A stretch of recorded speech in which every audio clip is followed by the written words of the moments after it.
Muy buenas tardes, queridos amigos, ¿qué tal? ¿Cómo se encuentran? Espero que bien. Vamos aquí con una quintilla titulada A las aves.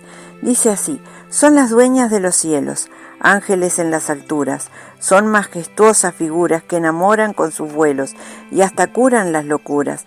Danzan a la par que vuelan, vuelan a la par que danzan, sobre el paisaje se lanzan, en la mirada se cuelan y el corazón alcanzan. Son gaviotas, alcatraces o los halcones peregrinos, faisanes de vuelos finos o las águilas sagaces. Cuán hermosos son sus trinos, verlas domar alto el viento invita a la reflexión, a mi pluma da inspiración para plasmar lo que siento, alegrando el corazón.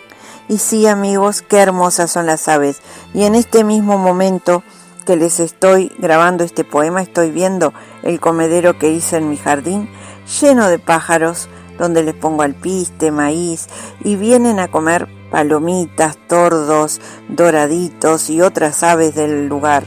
Maravillas verlas.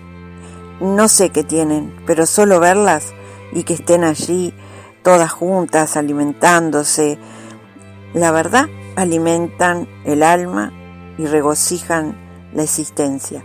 Los dejo por aquí disfrutando lo que resta del videíto y nos vemos en la próxima. Sean muy felices y hasta pronto.